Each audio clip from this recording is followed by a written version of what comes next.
Greetings, Studio Scrappers. This is Studio Scrapping with Amy. I'm your host, Amy Yulin, independent consultant with Close to My Heart.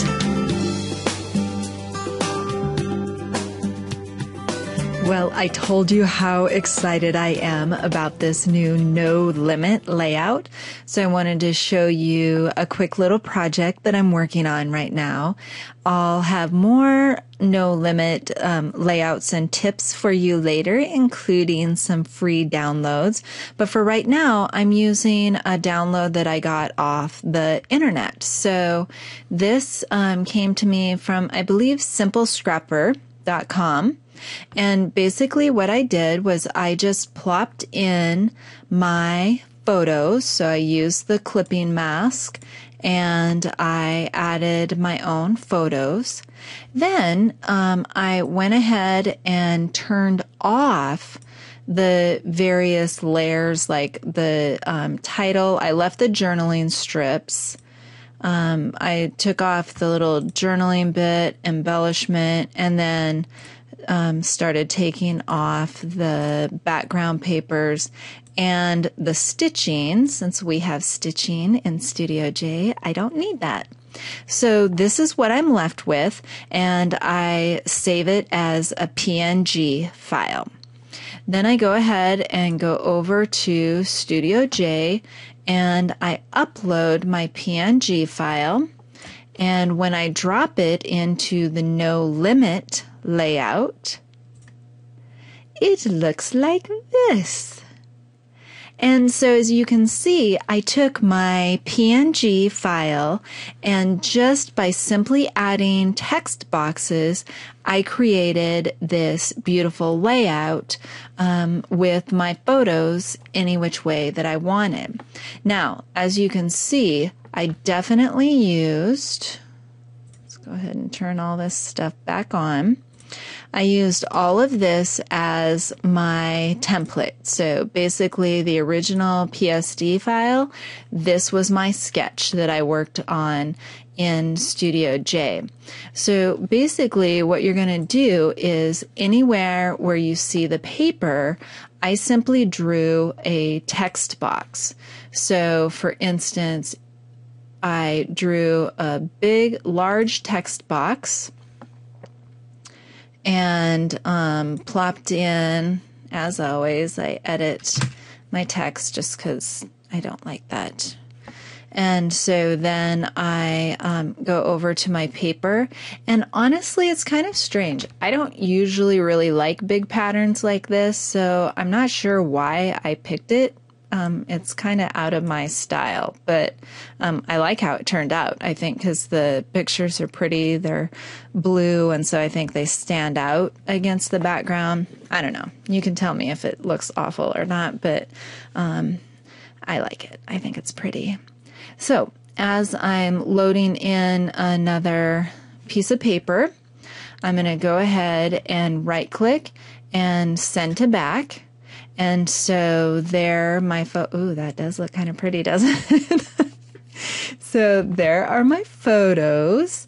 And then what I can do is I just eyeballed it, you know, going back to the original sketch. I suppose you could get really specific and look at the measurements here, but I wasn't overly concerned about it.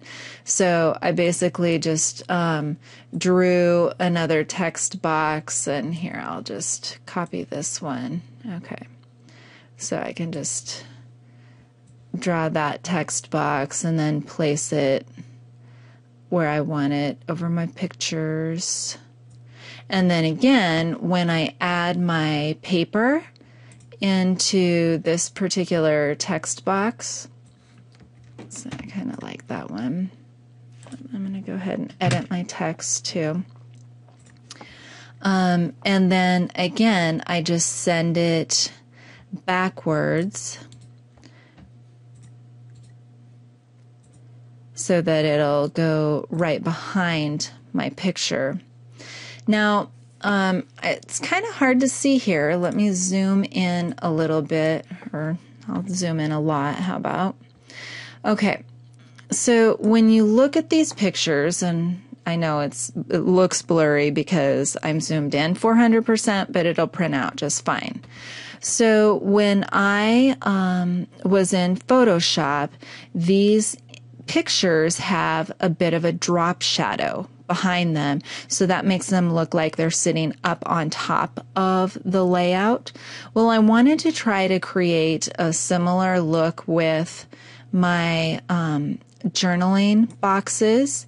And so if you can see right here, there's a bit of a little shadow. So right there and right there.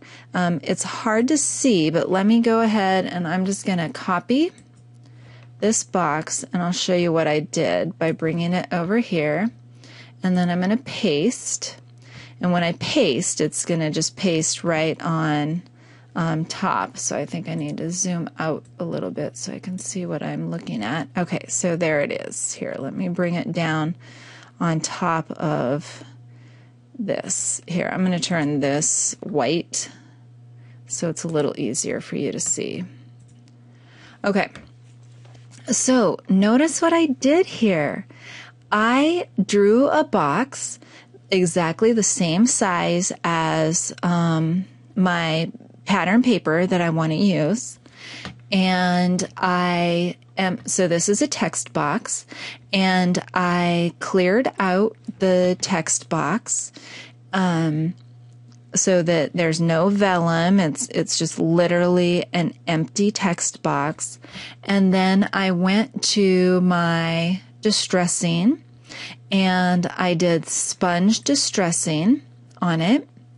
I increased the intensity to 100 and I changed the color from cocoa to black so that I could make it as dark as possible.